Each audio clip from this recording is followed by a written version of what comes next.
23-year-old Isabella Moretti thought humiliation was the worst thing that could happen until she caught her boyfriend cheating with the one person she trusted like family. Devastated, she fled through his Milan estate and opened the wrong door, colliding with a man she was never meant to see. Lorenzo De Luca, 50 years old, cold, powerful, terrifyingly magnetic, her boyfriend's father. A hidden Italian Mafia king with enemies buried in his past. One forbidden moment ignited something dangerous. And when Lorenzo walked into her university lecture the next morning as her new professor, Isabella realized that what started as shock had turned into a pull she could no longer escape. Welcome, dark romance lovers. If you crave stories that set your heart racing and make you believe in dangerous love, hit that subscribe button right now and help me reach 1,000 subscribers. I promise to bring you more addictive tales that will leave you breathless.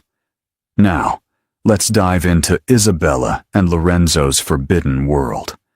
The music pulsed through the De Luca estate like a heartbeat, each bass note vibrating through Isabella's chest as she stood alone on the marble terrace overlooking Milan's glittering skyline. Around her, beautiful people laughed and drank expensive champagne, celebrating Marco De Luca's 25th birthday with the kind of extravagance that made her small university apartment feel like a different universe entirely. She smoothed down her emerald silk dress, the one she had saved 3 months to buy, and searched the crowd for her boyfriend's face. Marco stood near the fountain, surrounded by his usual circle of wealthy friends, their perfectly styled hair and designer suits making them look like they belonged in a fashion magazine. Isabella had been dating him for 18 months, and in all that time, she could count on one hand the number of times he had truly looked at her the way he looked at his sports cars or his expensive watches. Tonight was supposed to be different. Tonight, she had promised herself, would be the night he finally saw her. She took a sip of champagne and felt the bubbles tickle her throat. A woman in a red dress brushed past her, laughing at something her companion said, and Isabella suddenly felt very small. She did not belong here among these people who measured worth in euros and family names.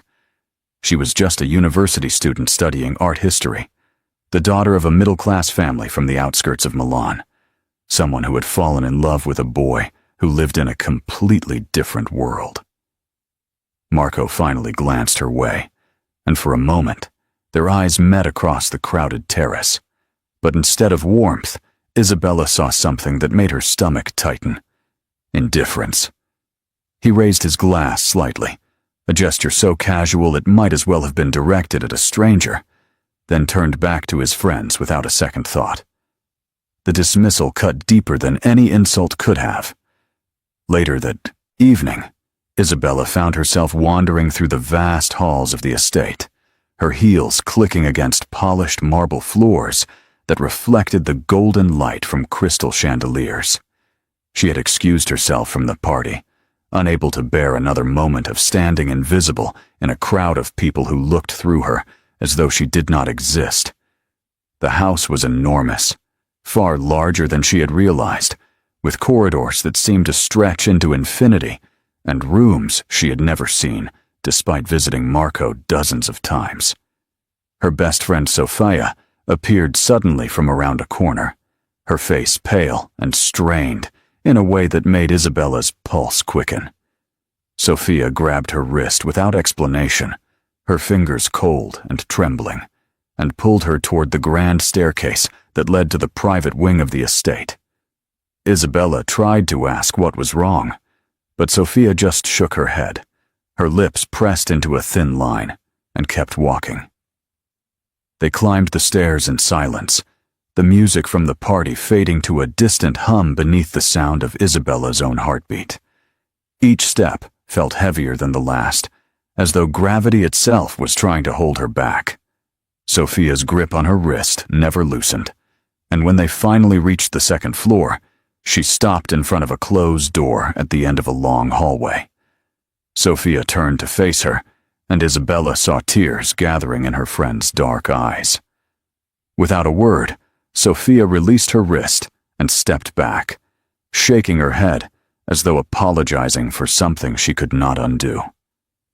Then she turned and walked away, leaving Isabella alone in the quiet hallway with nothing but the closed door and a terrible sense of dread building in her chest.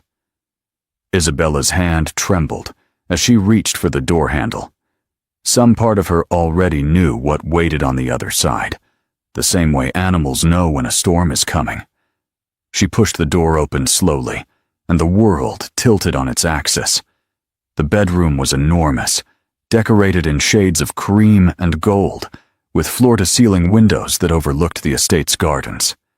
A massive bed dominated the center of the room, and on that bed, tangled in expensive sheets, were two people she recognized immediately. Marco, her boyfriend of 18 months, the man she had given her loyalty and patience to, was with her sister. Not just any embrace, but the kind that left no room for misunderstanding or innocent explanation. Time stopped. Isabella's brain tried to process what her eyes were seeing, but the information felt too large, too impossible. Her sister, Julia, was supposed to be in Rome for work. Marco was supposed to love her. Neither of those things could be true if this scene in front of her was real. Julia saw her first. Her eyes went wide, and she pulled away from Marco with a gasp that sounded more annoyed than guilty. Marco turned his head lazily, and when he saw Isabella standing in the doorway, he did not even have the decency to look ashamed. Instead, he sighed as though she had interrupted something important. Isabella could not move, could not speak, could not breathe. She just stood there, her emerald dress feeling suddenly too tight, her carefully applied makeup feeling like a mask she wanted to tear off.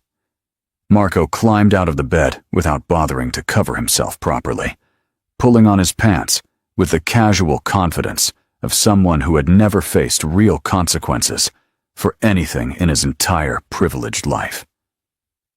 He walked toward her slowly, and Isabella finally found the strength to step backward, her body instinctively trying to create distance between them.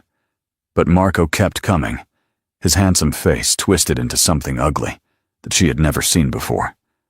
"You were never going to sleep with me," he said, his voice cold and matter-of-fact. His words hit her like physical blows, each one carefully chosen to cause maximum damage. You and your ridiculous values, acting like you were something special because you wanted to wait. You thought that made you better than everyone else, but it just made you boring. Isabella opened her mouth to respond, but no words came out. Behind Marco, Julia had pulled on a robe and was watching the scene with an expression that looked almost bored. That might have been the worst part, Isabella realized. Her sister was not even sorry. "You deserved this," Julia said quietly, examining her fingernails. "You always acted so perfect, so patient, like you were some kind of saint. Maybe now you will understand that the world does not reward people like you. It eats them alive." The cruelty in her sister's voice finally broke through Isabella's shock. She turned and ran, her heels echoing through the hallway as tears blurred her vision. She did not know where she was going, only that she needed to get away, needed to put distance between herself and the two people who had just destroyed her entire understanding of love and loyalty and family. She ran through corridors she did not recognize, past closed doors and marble statues and paintings that probably cost more than her family's house. The tears were falling freely now, hot and desperate, and her breath came in ragged gasps that hurt her chest. She turned a corner and found herself in a part of the estate she had never seen before. A wing that Marco had once mentioned belonged to his father, a man Isabella had never met, despite dating his son for over a year. The restricted wing, the forbidden territory. But Isabella was too devastated to care about rules or boundaries anymore. She pushed through a heavy wooden door and found herself in a dark hallway that smelled like expensive cologne and old leather. At the end of the hall, a single door stood slightly ajar, warm light spilling through the gap. Isabella stumbled toward that light, like a moth drawn to flame, her mind too shattered to think clearly. She pushed the door open and stepped into a room that was completely different from the rest of the estate. This space was masculine and controlled, with dark wood furniture and floor-to-ceiling bookshelves packed with leather-bound volumes. A massive desk dominated one corner, and through another door, she could see the edge of a luxurious bathroom. She collapsed onto a leather sofa near the window and buried her face in her hands, finally allowing herself to break down completely. The sobs came from somewhere deep inside her chest, violent and uncontrollable, the sound of a heart shattering into pieces too small to ever put back together. She cried for the boyfriend who had never loved her, for the sister who had betrayed her, for the fool she had been to believe in either of them. She was so consumed by her grief that she did not hear the bathroom door open, did not realize she was no longer alone, until a deep voice cut through her sobs like a knife through silk. "Who are you? And why are you in my private quarters?" Isabella's head snapped up, her tear-stained face turning toward the source of that voice. A man stood in the doorway to the bathroom, a towel wrapped around his waist, and water still dripping from his dark hair. He was tall and broad-shouldered, his body carved from years of discipline rather than gym vanity. His face was all sharp angles and hard lines, handsome in a way that had nothing to do with youth and everything to do with power. But it was his eyes that made Isabella's breath catch in her throat. Dark and intense, they pinned her to the sofa with the weight of their attention. She had never seen eyes like that before, eyes that seemed to see straight through all her defenses and into the broken pieces of her soul. This was Lorenzo De Luca, Marco's father, the man who was whispered about in careful tones, whose name carried weight even in a city like Milan, where power was as common as expensive wine. Isabella had heard the rumors, of course. Everyone had. Lorenzo De Luca was a ghost, a shadow, a man who controlled things from behind closed doors. Some said he was connected to organized crime. Others said he had simply been ruthless in business. No one knew for sure, and no one was brave enough to ask directly. Isabella tried to stand, to apologize, to explain, but her legs would not support her weight. She collapsed back onto the sofa, fresh tears streaming down her face, and Lorenzo's expression shifted from anger to something more complex. He moved toward her slowly, his bare feet silent on the expensive carpet, and Isabella found herself unable to look away from him. "I asked you a question," he said, but his voice had lost some of its edge. He crouched down in front of her, bringing himself to her eye level, and Isabella caught the scent of his soap, clean and masculine. "Who are you?" "Isabella Moretti," she whispered, her voice hoarse from crying. "I am Marco's girlfriend." Was Marco's girlfriend? "I do not know anymore." Recognition flickered across Lorenzo's face, followed by something darker. He straightened up and walked to a sideboard against the wall, pouring 2 glasses of amber liquid from a crystal decanter. He returned and handed her 1 glass, then sat down in the chair across from her, his towel still his only covering. Isabella knew she should be uncomfortable, should be averting her eyes, but somehow his partial state of undress seemed irrelevant compared to the intensity of his presence. "Drink," he commanded, and Isabella obeyed without thinking. The liquid burned her throat, but it also cleared her head slightly, pushing back the fog of devastation that had consumed her. "Now tell me why you are crying in my study," Lorenzo said. His voice was calm but authoritative, the voice of a man who expected honesty and would accept nothing less. So Isabella told him.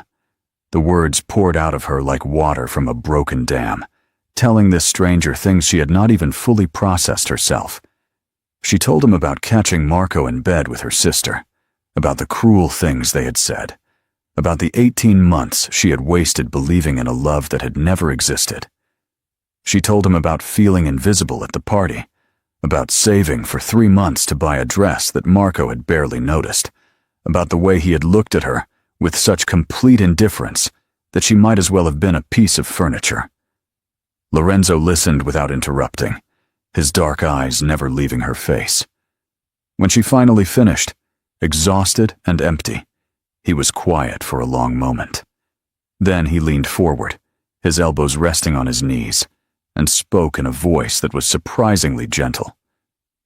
"My son is a fool," he said, "and your sister is cruel. Neither of them deserves your tears." Isabella looked up at him, startled by the validation. She had expected judgment or dismissal, not this quiet understanding from a man who was practically a stranger. Lorenzo held her gaze, and something passed between them in that moment. Something electric and dangerous that neither of them acknowledged aloud. "You should not have wasted your patience on someone who did not value it," Lorenzo continued. "Patience is not weakness. Loyalty is not boring. These things are rare and precious, and anyone who cannot see that is blind." His words wrapped around Isabella's broken heart like a bandage, not healing it, but at least stopping the bleeding. She found herself leaning forward slightly, drawn to this man in a way that made no sense given everything that had just happened. Lorenzo seemed to notice the shift too, because his expression changed, becoming more guarded. The silence stretched between them, heavy with something unspoken. Isabella's tears had stopped, but her face was still flushed from crying. Her lips slightly parted as she tried to catch her breath. Lorenzo's eyes dropped to her mouth for just a fraction of a second, before snapping back to her eyes, and Isabella felt that look all the way down to her toes. "You should go," Lorenzo said abruptly, standing up. His voice had gone cold again, putting distance between them with just a change in tone. "This is not a safe place for you to be right now." Isabella stood as well, suddenly aware of how close they were standing, how the room had somehow grown smaller. She could see the tension in Lorenzo's shoulders, the way his jaw was clenched, as though he was fighting something internal. She should leave. She knew she should leave, but her feet would not move. "Thank you," she whispered, "for listening, for not judging me."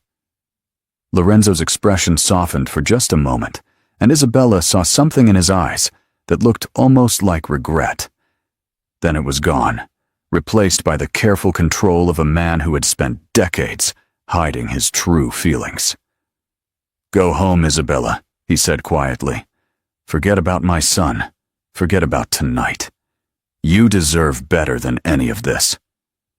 Isabella nodded and turned toward the door, her legs feeling shaky beneath her. But when she reached the threshold, she could not resist looking back one more time. Lorenzo was still standing in the center of the room, his towel wrapped around his waist, watching her with an intensity that made her skin prickle with awareness. Their eyes met, and for a heartbeat, neither of them moved.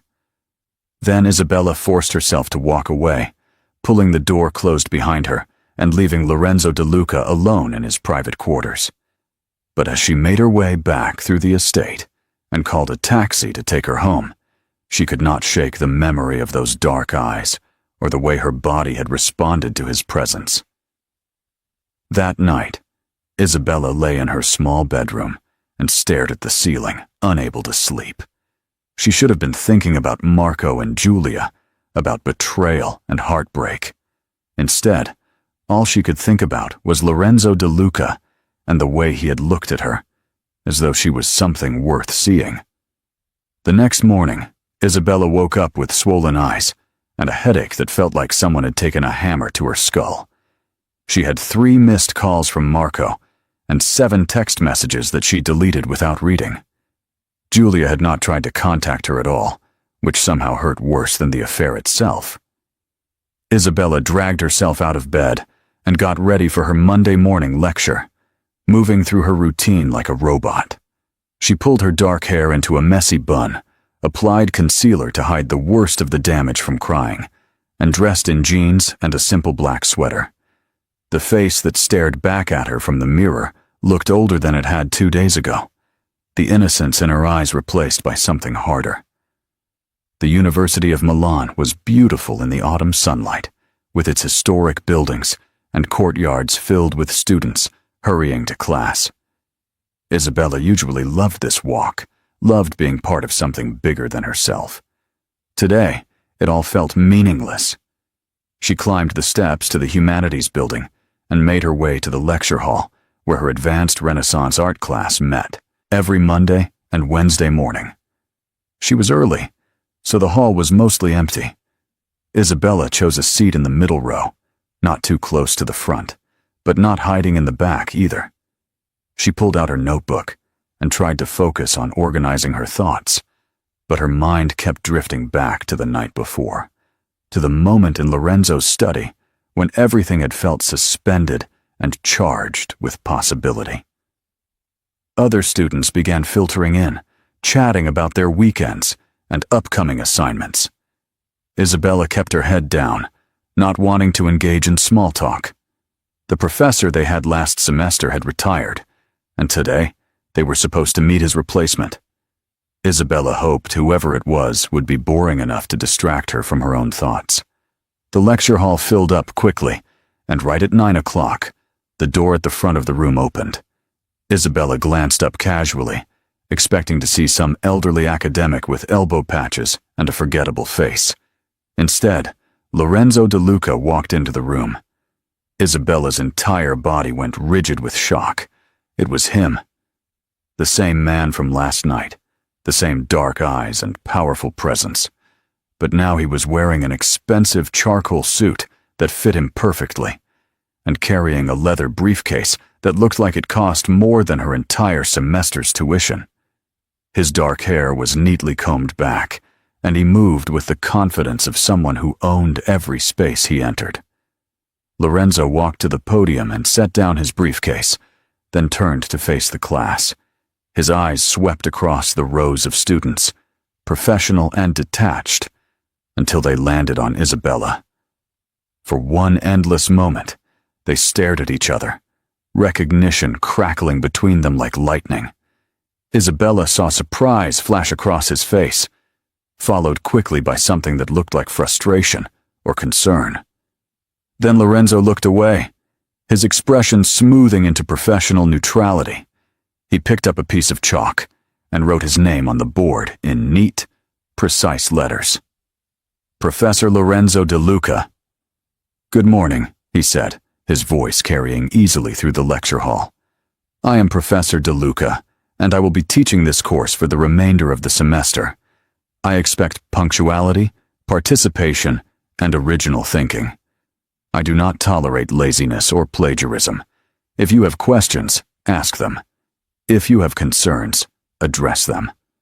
I am here to teach you about art, but more importantly, I am here to teach you how to think critically about beauty, power, and meaning." He spoke for another few minutes about the syllabus and his expectations, but Isabella barely heard a word of it. Her mind was racing, trying to process this impossible situation. Lorenzo De Luca was her professor. The man whose presence had affected her so profoundly last night was now in a position of authority over her. This could not be happening. Isabella spent the entire 90-minute lecture in a state of controlled panic. She took notes mechanically, her handwriting shaky and unfocused. Every time Lorenzo's eyes swept across the room, she felt her heart rate spike, terrified that he would call on her or single her out somehow.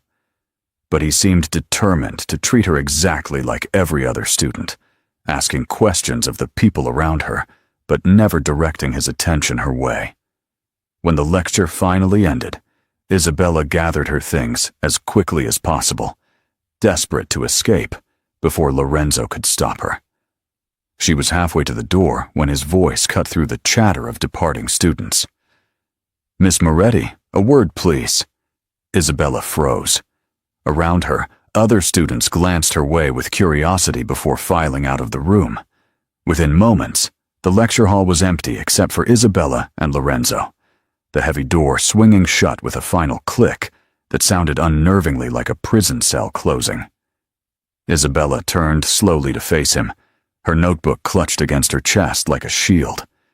Lorenzo was leaning against the podium, his arms crossed over his chest, watching her with an expression she could not quite read. "This is unexpected," he said quietly. His voice was different now, less formal, more like the man who had listened to her cry in his study. "When you said you were a student, I did not realize you meant here." "I did not know you were a professor," Isabella replied, her own voice barely above a whisper. Marco never mentioned it. "My son and I do not speak much," Lorenzo said, and there was a wealth of history in those simple words. He straightened up and walked down the steps toward her, closing the distance between them until they were standing just a few feet apart. "This complicates things." "What things?" Isabella asked, even though she knew exactly what he meant. She could feel the same tension from last night crackling in the air between them, that magnetic pull that made no logical sense but felt undeniable nonetheless. Lorenzo studied her face for a long moment, his dark eyes intense and searching.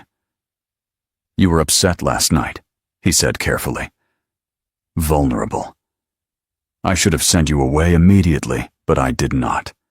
That was my mistake." "It was not a mistake," Isabella said, surprising herself with her own boldness. "You helped me. You made me feel like I was not crazy for being hurt." "You should be focusing on healing from what my son did to you," Lorenzo said, but his voice had lost some of its certainty. "Not creating new complications." "Maybe I don't want simple," Isabella said. "Maybe I am tired of playing it safe with people who do not deserve it." The words hung in the air between them, heavy with meaning. Lorenzo's expression shifted, becoming more conflicted. He took a step closer to her, then seemed to catch himself and stepped back again, running a hand through his hair in a gesture that looked almost frustrated. "You do not understand what you are saying," he said. "I am twice your age. I am your professor. I am your ex-boyfriend's father. There are a dozen reasons why anything between us would be wrong and dangerous and impossible." "Then why does it not feel wrong?" Isabella asked. Her heart was pounding so hard she could hear it in her ears, but she refused to look away from him. "Why does it feel like the only real thing that has happened to me in months?" Lorenzo closed his eyes briefly, as though gathering strength. When he opened them again, his expression had hardened into something more controlled. "Because you are confusing gratitude and emotional vulnerability with attraction," he said. "You are looking for someone to validate you after being hurt, and I happen to be available. But this is not real, Isabella. And even if it were, acting on it would destroy both of our lives." His words should have stung, should have made her feel foolish and small. But Isabella could see the tension in his jaw, the way his hands were clenched at his sides, the carefully controlled breathing that suggested he was fighting something just as hard as she was. "You are lying," she said softly. "Not to me. To yourself." Lorenzo's control cracked for just a moment, and Isabella saw raw emotion flash across his face before he locked it down again. He turned away from her, walking back toward the podium, putting distance between them. "Go to your next class," he said, his voice cold and dismissive. "And from now on, we maintain a strictly professional relationship.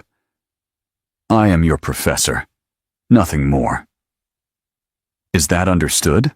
Isabella wanted to argue, wanted to push back against his walls, but she could see that he had made up his mind, at least for now. So she nodded and left the lecture hall without another word, her mind spinning with everything that had just happened. Over the next 2 weeks, Isabella tried to focus on her studies and put both Marco and Lorenzo out of her mind.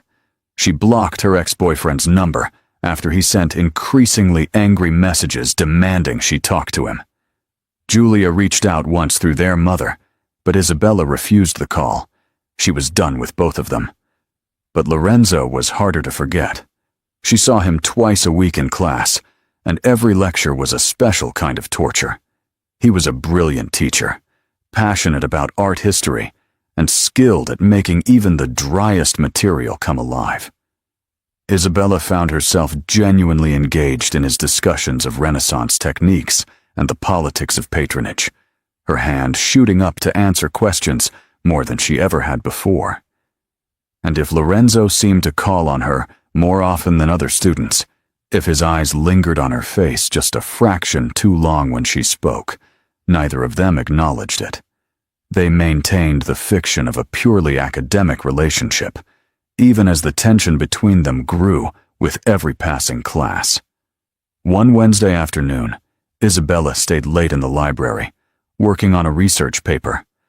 The building was nearly empty, most students having left for dinner or evening activities. She was so absorbed in her work that she did not notice Lorenzo until he was standing right beside her table. She looked up with a start, her heart immediately jumping into her throat. Lorenzo was carrying his briefcase and wearing a long black coat that made him look even more intimidating than usual. His expression was carefully neutral, but Isabella could see something flickering in his eyes that looked like uncertainty. "You have been asking excellent questions in class," he said. His voice was quiet, meant only for her. "Your insights about Caravaggio's use of darkness were particularly astute." "Thank you," Isabella replied, not sure what else to say. Was that all he wanted? To compliment her academic performance? Lorenzo glanced around the nearly empty library, then pulled out the chair across from her and sat down. This was a clear violation of the professional distance he had insisted on maintaining, and they both knew it. "I have been thinking about what you said," he admitted quietly. "About me lying to myself." Isabella's breath caught. She closed her notebook slowly, giving him her full attention. "And you were right," Lorenzo said. He looked at her with such intensity that Isabella felt it like a physical touch. "I have been telling myself that what I feel is inappropriate, or impossible, or wrong. But the truth is simpler and more terrifying than that." "What truth?" Isabella whispered. "That I think about you constantly," Lorenzo said. "That I have to force myself not to watch you during lectures. That every time you raise your hand to answer a question, I feel something in my chest that I have not felt in over a decade. That when I see other male students talking to you, I have to physically restrain myself from interfering." His confession hung in the air between them, raw and honest. Isabella could see the cost it took for him to admit these things, how much he was risking by being vulnerable with her. "Lorenzo," she said softly, but he held up a hand to stop her. "I need you to understand something," he continued. "I am not a good man, Isabella. I have done things in my past that would make you run if you knew the full truth. I have hurt people. I have made choices that haunt me. My wife died because of my failures, because I could not protect her from the enemies I made. I have spent the last 5 years trying to build a legitimate life, to teach and to atone for my sins. But those sins do not disappear just because I wish they would. I am not asking you to be perfect," Isabella said. "I am asking you to be honest. With me and with yourself." "If I do this," Lorenzo said slowly, "if I allow myself to feel what I feel for you, there is no going back. I do not do casual, Isabella. I do not do temporary. When I commit to something, I commit completely. And right now, that terrifies me almost as much as walking away from you does." Isabella reached across the table and placed her hand over his. His skin was warm and rough, the hand of a man who had worked with more than just books and lectures. Lorenzo looked down at their joined hands, then back up at her face, and Isabella saw the exact moment he stopped fighting. "Come with me," he said. They left the library together, not touching, but acutely aware of each other. Lorenzo led her to the faculty parking lot and opened the passenger door of a sleek black car that probably cost more than Isabella's entire education. She climbed in without hesitation, and they drove through the darkening streets of Milan in charged silence. Lorenzo's apartment was in an exclusive building overlooking the Navigli district, all exposed brick and modern design. He let them in and immediately poured them both glasses of wine, as though needing something to do with his hands. Isabella walked to the floor-to-ceiling windows and looked out at the city lights reflecting on the canal below. She heard Lorenzo come up behind her, felt the heat of his body, even though he was not quite touching her. Her reflection in the window showed a young woman with wide eyes and flushed cheeks, standing in front of a man who looked at her like she was something precious and dangerous all at once. "Last chance," Lorenzo said quietly. "If you want to leave, leave now. Because once I kiss you, once I allow myself to have you, I will not let you go easily." Isabella turned to face him, tilting her head back to meet his dark eyes. She reached up and placed her hand against his chest, feeling his heart pounding beneath her palm. "Then kiss me," she whispered. Lorenzo's control finally shattered. He pulled her against him with a groan, one hand tangling in her hair, while the other wrapped around her waist. When his lips met hers, Isabella felt like she was falling and flying at the same time. The kiss was hungry and desperate, nothing like the polite pecks she had shared with Marco. This was a man who knew exactly what he wanted and was done pretending otherwise. Isabella melted into him, her arms wrapping around his neck as she kissed him back, with all the pent-up desire that had been building for weeks. Lorenzo walked her backward until her back hit the window, the cold glass contrasting with the heat of his body against her front. He kissed her like he was trying to memorize the taste of her, like he had been starving, and she was the first meal he had seen in years. They barely made it to the bedroom. Clothes were discarded in a trail across the apartment, hands exploring and mapping new territory. When Lorenzo finally laid her down on his bed, he paused, looking down at her with such reverence that Isabella felt tears prick her eyes. "You are so beautiful," he whispered, brushing a strand of hair away from her face. "And I am going to spend the rest of the night showing you exactly how much you are worth."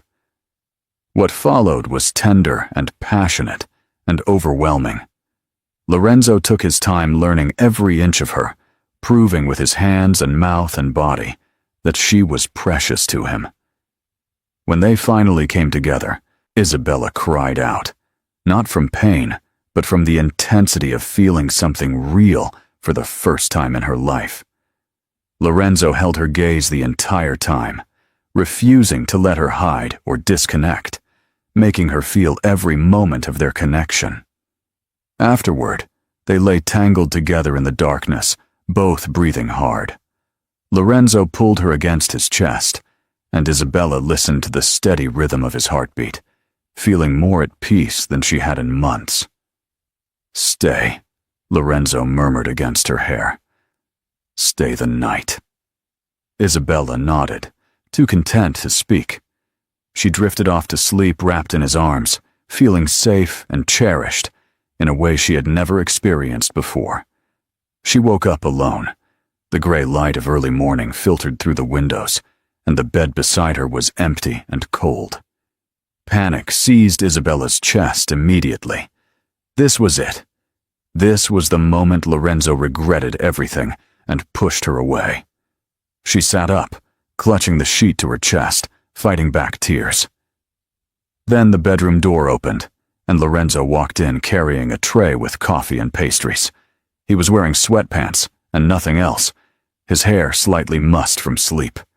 When he saw the expression on her face, his own expression softened.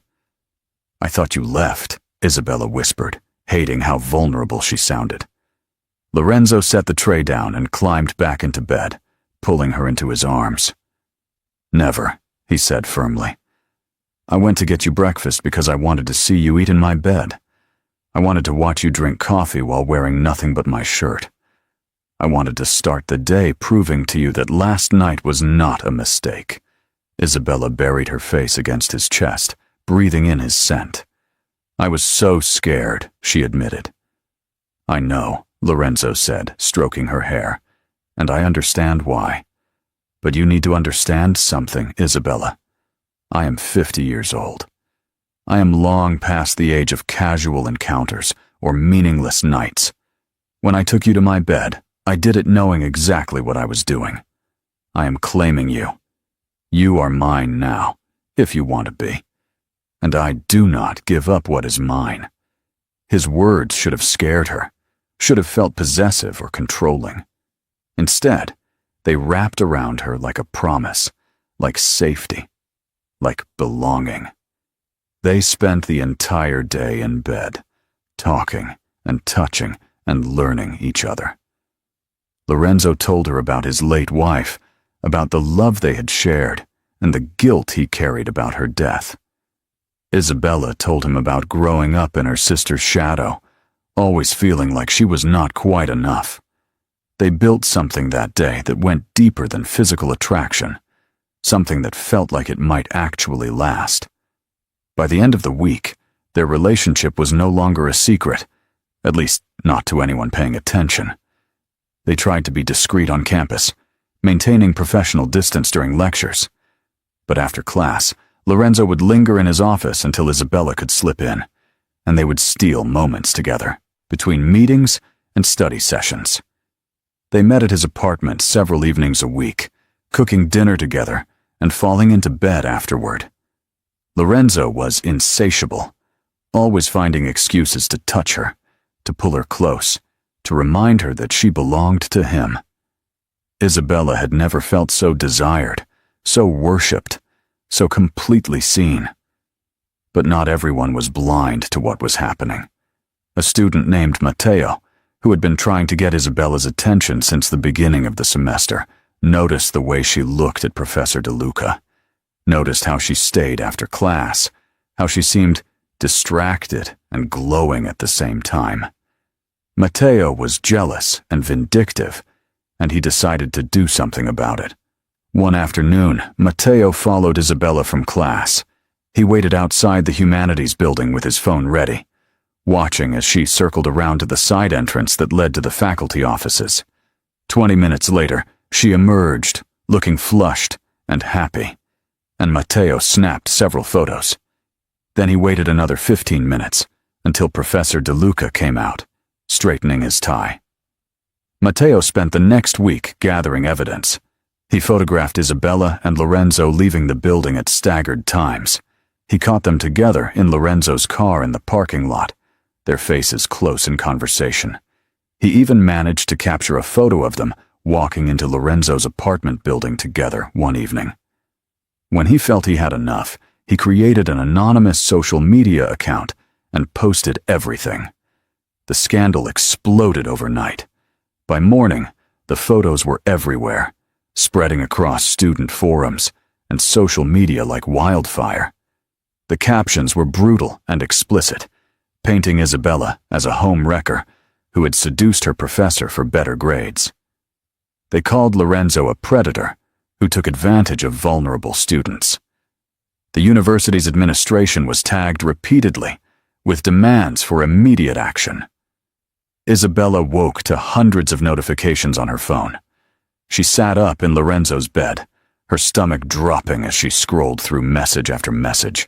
The comments were vicious and cruel, attacking everything from her character to her appearance. People she had never spoken to were calling her names that made her feel physically sick. Lorenzo emerged from the bathroom and immediately saw her face. He took the phone from her trembling hands and read through the posts, his expression growing darker with each swipe. Then he set the phone aside and pulled her into his arms. "This changes nothing," he said firmly. "They can say whatever they want. It does not change what we are to each other." But the university, Isabella whispered. Your job, my reputation. I do not care about my job if it means losing you, Lorenzo said, tilting her face up to meet his eyes.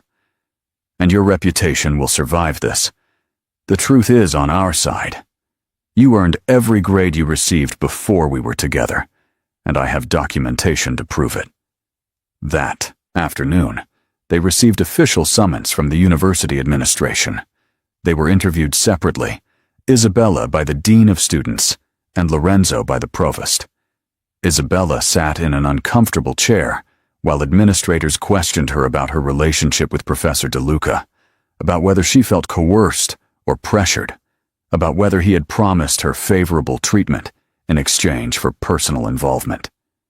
Isabella answered every question honestly, her voice steady despite the tears threatening to fall. She admitted the relationship, but insisted it had not begun until after her grades were submitted for the previous assignment. She explained that she had never asked Lorenzo for special treatment, and that he had never offered any.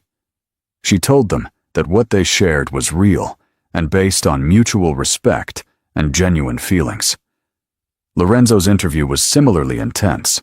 He sat across from the provost and the head of the ethics committee, answering questions about his judgment and professionalism. He refused to deny his feelings for Isabella or to apologize for them, but he provided documentation showing that her work had been consistently excellent even before they were involved. He offered to recuse himself from grading her assignments for the remainder of the semester to have another professor evaluate her work. After 2 weeks of investigation, the university reached a decision. No policies had been technically violated since Isabella was an adult and had never been enrolled in Lorenzo's class before their relationship began. However, to avoid the appearance of impropriety, Isabella would be transferred to a different section of the course, taught by another professor. Lorenzo would receive a formal written warning in his file and would be required to attend training on appropriate faculty-student boundaries. The scandal continued to rage online, but slowly, the attention shifted to other targets.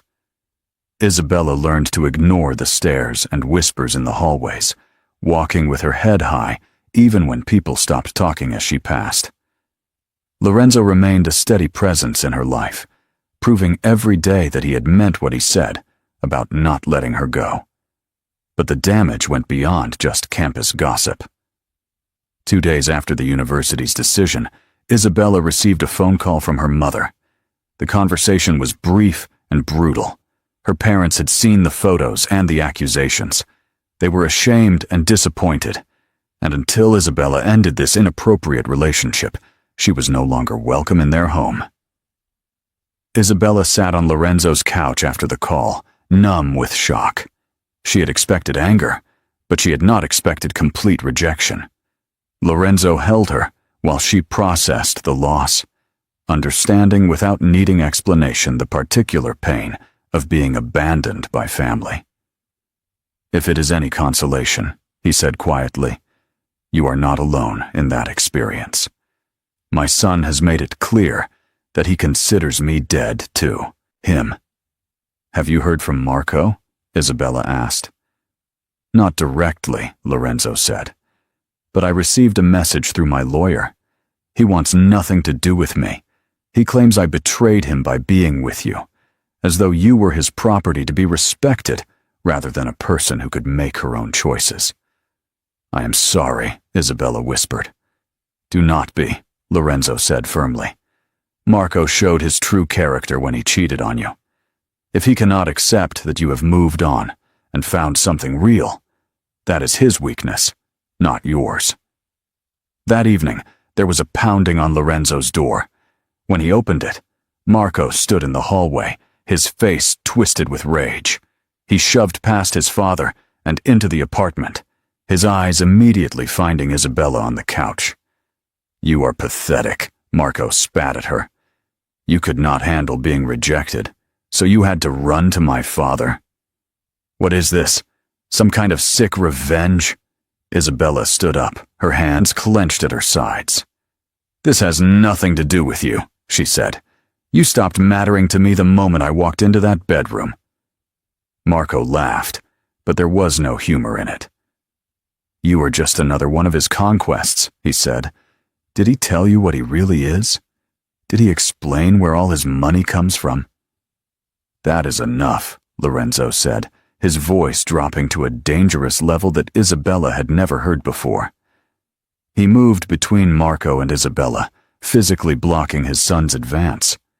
"You need to leave now." "Or what?" Marco challenged. "You will hurt me like you hurt all those other people? You think you can just walk away from who you are and play professor and pretend to be legitimate? You are a criminal, father, and she deserves to know that." "I have told her everything she needs to know," Lorenzo said. "Now get out of my home before I do something we will both regret." Marco stared at his father for a long moment, then turned his glare to Isabella. "You are a fool if you think this will end well," he said. "He destroys everything he touches. Just ask my mother." "Oh, wait, you cannot. She is dead because of him." Marco left, slamming the door so hard the walls shook. Isabella stood frozen, her mind racing with questions she wasn't sure she wanted answered. Lorenzo turned to face her, and she saw guilt and pain etched into every line of his face. "What did he mean?" Isabella asked quietly. "About your wife." Lorenzo walked to the window and stared out at the city, his shoulders tense. "My wife, Maria, died 7 years ago," he said. "She was killed by rivals in the organization I used to control. They wanted to send me a message, to hurt me where I was most vulnerable. They succeeded." Isabella's heart clenched. "I am so sorry," she whispered. "I have spent every day since then trying to build a different life," Lorenzo continued. "I stepped away from that world, liquidated my illegal interests, and focused on legitimate business and eventually teaching. But Marco is right about one thing. My past does not simply disappear because I wish it would. The enemies I made are still out there. The debts I owe, both moral and financial, still exist." "Are you in danger?" Isabella asked. "Am I in danger?" Lorenzo turned to face her. "I have taken precautions," he said. "I have security measures in place, people I trust watching for threats. But I would be lying if I said there was no risk. My world, the world I used to inhabit, does not forgive or forget easily." Isabella walked over to him and took his hands in hers. "Tell me everything," she said. "No more protecting me from the truth. If I am going to be with you, I need to know what I am choosing." So Lorenzo told her. He explained about the organization he had built and controlled for nearly 2 decades, about the money he had moved and the violence he had sanctioned. He told her about the people he had hurt, the choices he regretted, the lines he had crossed that could never be uncrossed. He laid out his past like a map of scars, expecting her to run. Instead, Isabella listened until he was finished, then squeezed his hands. "I am not naive enough to think the past does not matter," she said. "But I also know that people can change, that they can choose a different path. You have spent 7 years trying to atone for your mistakes. That has to count for something." "You should be terrified of me," Lorenzo said. "Maybe," Isabella agreed. "But I am more terrified of losing what we have. I choose you, Lorenzo. All of you, past included." Lorenzo pulled her into his arms and held her like she was the only thing keeping him anchored to the world. They stood there for a long time, 2 broken people choosing each other, despite every rational reason not to. Over the next month, they built a routine. Isabella threw herself into her studies, determined to prove that her academic success had nothing to do with their relationship. Lorenzo continued teaching, though he was more careful now about maintaining appropriate boundaries with all his students. In private, they were inseparable, spending every possible moment together. Lorenzo taught Isabella to cook traditional Italian dishes, his hands guiding hers as they made fresh pasta from scratch. She introduced him to contemporary art exhibitions that he had never paid attention to before, showing him perspectives he had dismissed as frivolous. They talked about everything and nothing, building the kind of deep intimacy that only comes from complete honesty. But the shadow of Lorenzo's past was never far away. One evening, as Isabella was leaving the library alone, a man stepped out of the shadows and blocked her path. He was tall and thin, with cold eyes, and a smile that made her skin crawl. "Isabella Moretti," he said, as though tasting her name. "Lorenzo's new pet. I have been wanting to meet you." "Who are you?" Isabella demanded, trying to keep her voice steady despite the fear crawling up her spine. "An old friend of your boyfriend's," the man said. "We used to do business together before he decided he was too good for us. I just wanted to introduce myself, let you know that we are watching. Lorenzo cannot protect you from everything, little girl." Before Isabella could respond, the man walked away, disappearing into the evening crowd. Isabella stood there shaking, her phone clutched in her hand. She immediately called Lorenzo, and he was at the university within 10 minutes, his face grim. That night, Lorenzo sat her down and explained the full extent of the security measures he had put in place.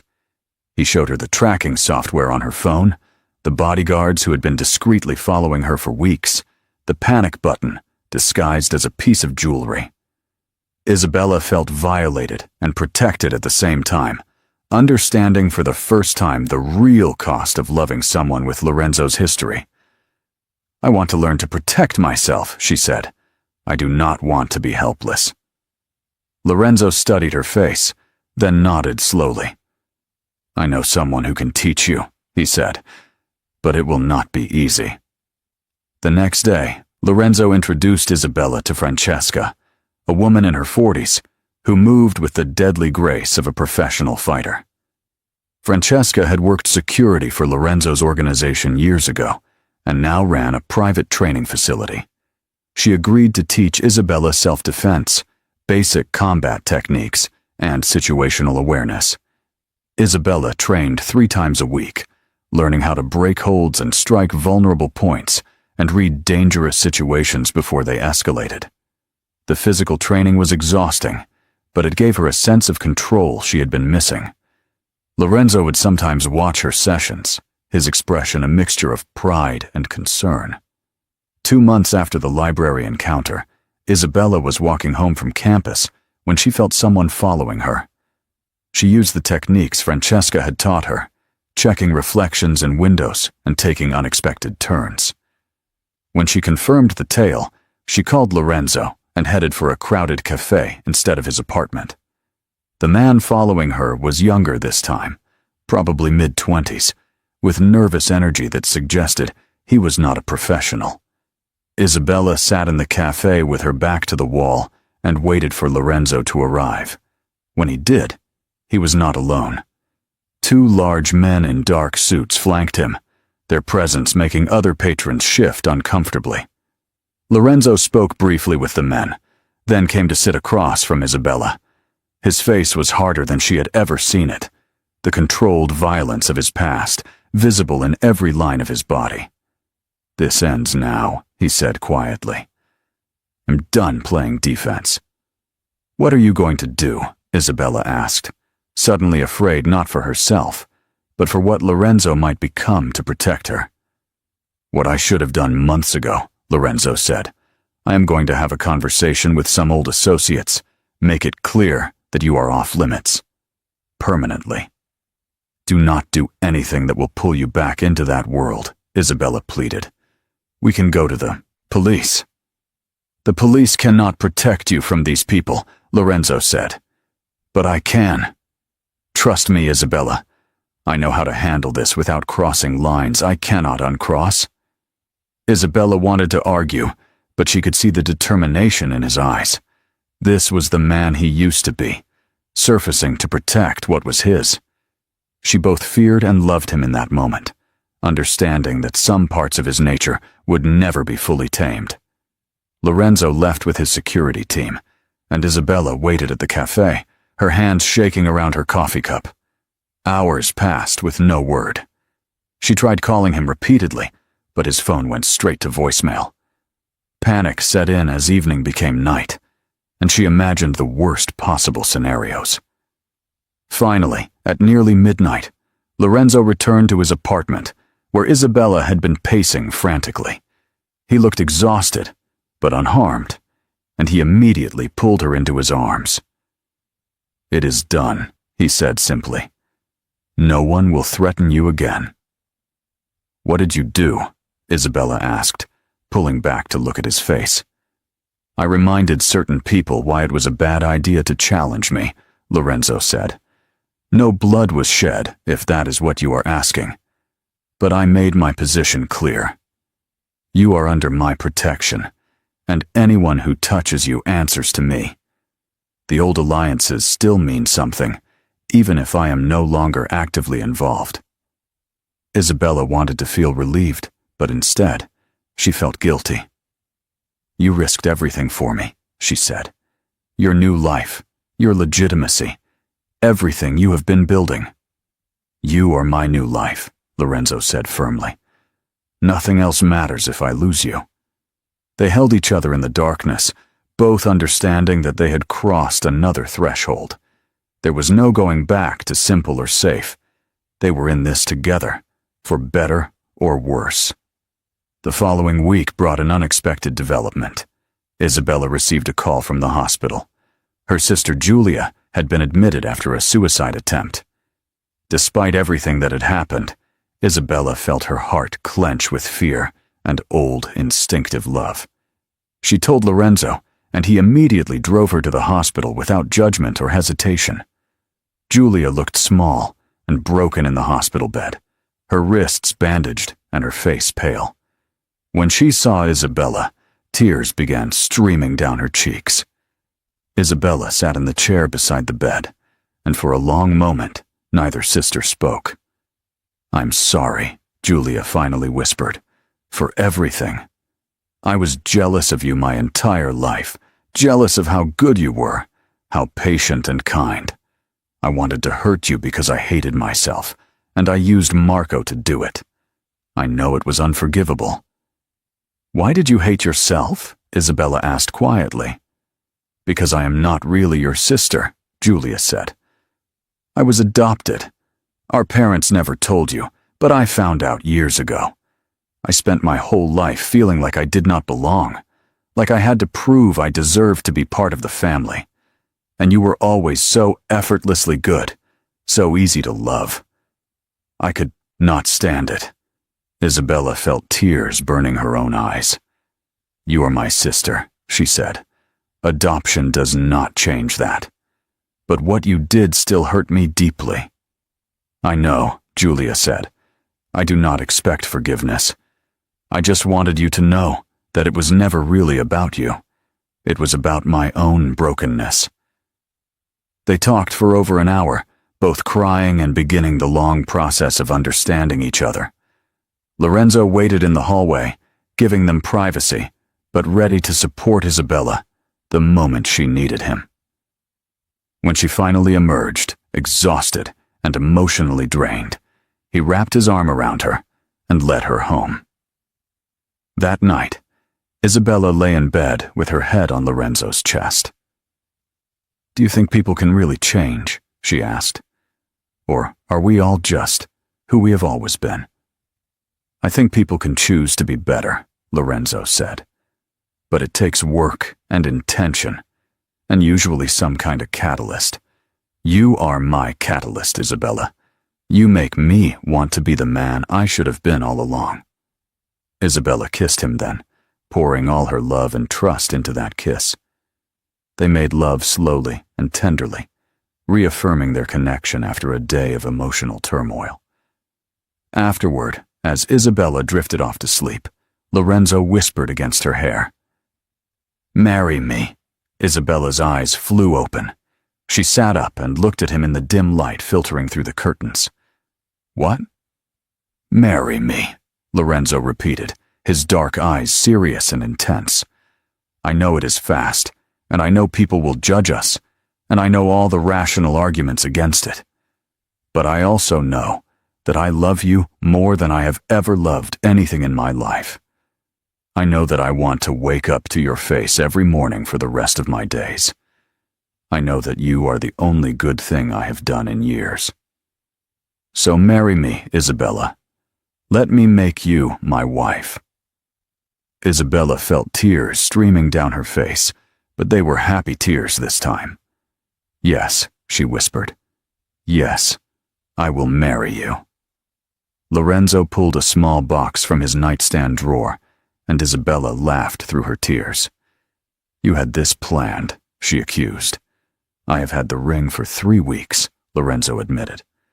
"I was waiting for the right moment, but tonight made me realize there is no such thing as a perfect moment. There is just now, and us, and the choice we make to be together." The ring was beautiful, a simple platinum band with a single diamond that caught the light like a star. Lorenzo slipped it onto her finger, and Isabella marveled at how right it felt, how completely certain she was, despite every logical reason to hesitate. They announced their engagement quietly, telling only a few close friends and Lorenzo's security team. The response was mixed. Some people congratulated them genuinely, while others whispered that Isabella was making a terrible mistake. The university administration raised eyebrows, but could say nothing since Isabella was no longer Lorenzo's student. Marco sent a single text message to his father. "You are both dead to me." Lorenzo deleted it without responding. But not everyone was hostile. Francesca, Isabella's self-defense instructor, gave her a fierce hug and told her she was tougher than she looked. A few of Isabella's classmates from other courses reached out with genuine support. And surprisingly, Lorenzo's son from his first marriage, a 30-year-old named Alessandro who lived in Rome, called to offer tentative congratulations. Alessandro flew to Milan the following week and met Isabella and Lorenzo at a quiet restaurant. The dinner was awkward at first, Alessandro clearly struggling to reconcile the father he remembered with this version, who had fallen in love with someone so young. But as the evening progressed, and he saw how Lorenzo looked at Isabella, how gentle and protective he was with her, Alessandro's resistance began to soften. "You make him happy," Alessandro said to Isabella, as Lorenzo briefly left the table to take a phone call. "I have not seen him like this since before my mother died. It is strange and uncomfortable, but it is also good. He deserves happiness after everything he has been through." "Thank you," Isabella said. "That means more than you know. Just promise me you will keep him from sliding back into his old life," Alessandro said. "He has worked hard to be legitimate, to build something better. Do not let the past pull him under." "I promise," Isabella said, and she meant it. They were married 6 weeks later in a small ceremony at Lorenzo's apartment. Only a handful of people attended. Francesca, Alessandro, a few of Lorenzo's former business associates, who had also gone legitimate, and surprisingly, Isabella's sister Julia, who had been released from the hospital and was working on her own recovery. Isabella wore a simple white dress that Lorenzo had helped her choose, and when she walked toward him with her hand in Francesca's, she saw tears in his eyes. They exchanged vows they had written themselves, promising honesty and loyalty and the courage to choose each other every single day. When Lorenzo kissed her as his wife, Isabella felt the past finally releasing its grip on both of them. They were creating something new, something that belonged only to them. The months that followed were not easy. They faced continued judgment and whispered gossip. Isabella had to transfer universities to complete her degree, starting fresh at a school where no one knew about the scandal. Lorenzo left his teaching position and focused on his legitimate business interests, finding new purpose in mentoring former criminals who were trying to build better lives. Together, they established a foundation that provided education and job training for people leaving organized crime. It was Lorenzo's way of giving back, of using his knowledge of that world to help others escape it. Isabella threw herself into the work, using her art history background to develop programs that taught creative and critical thinking skills. 1 year after their wedding, Isabella graduated with her degree. Lorenzo sat in the audience, clapping louder than anyone else when she walked across the stage. That night, they celebrated at home, and Isabella gave him a gift she had been keeping secret for weeks. It was a small ultrasound photo. Lorenzo stared at the image, his hands shaking slightly. "You are pregnant?" 12 weeks, Isabella confirmed, her voice soft with emotion. "I wanted to be sure before I told you." Lorenzo pulled her into his arms and held her like she was made of glass and steel at the same time, precious and strong. He kissed her deeply, then dropped to his knees and pressed his face against her still flat stomach, his shoulders shaking with emotion. "Thank you," he whispered. "Thank you for giving me a second chance at everything." Their daughter was born on a spring morning, tiny and perfect and screaming with life. They named her Maria Francesca, after Lorenzo's late wife and the woman who had taught Isabella to be strong. Lorenzo cried when he held her for the first time. This tiny human who represented hope and redemption and the future they had built from the ashes of their pasts. Isabella watched her husband cradle their daughter and felt her heart expand with a love so fierce it was almost painful. They had fought through scandal and danger and judgment to get here. They had chosen each other when everyone said they should not. They had built something real and lasting and good. 2 years later, their family was complete when they welcomed a son. Alessandro came to visit regularly, having fully accepted Isabella as his stepmother and embraced his role as big brother to his younger siblings. Even Julia slowly rebuilt her relationship with Isabella, attending family dinners and working on her own healing. Marco never reached out, never acknowledged his father's new family. But Lorenzo said it was okay, that some relationships could not be salvaged, and that was not a failure. It was just the truth. Isabella completed her doctorate and became a curator at a small but prestigious gallery in Milan. Lorenzo continued his work with the foundation, finding purpose in helping others leave the world he had once controlled. They raised their children with honesty about the past, but hope for the future. On their 5th wedding anniversary, Lorenzo took Isabella back to the spot where they had first met, his private study in the estate that now belonged to someone else. They stood in that room where she had cried and he had listened, where everything had begun with a forbidden moment that changed both their lives forever. "I would do it all again," Lorenzo said, pulling her close. "Every scandal, every fight, every moment of doubt. It was all worth it to end up here with you." Isabella kissed him, tasting salt from tears neither of them bothered to hide. "Me too," she whispered. "Always. You." The scandal had faded into memory, replaced by the reality of two people who had chosen each other against all odds and built a life that proved love could conquer even the darkest pasts. They were not perfect. Their story was not neat or simple or easy to explain, but it was theirs, and it was real, and it was enough. If this story made you feel something, if it made your heart race and your breath catch, please let me know in the comments. Tell me what type of content you would love to see on my channel, and I will make it available. Your support means everything, and I cannot wait to bring you more stories that make you believe in dangerous, all-consuming, forever love.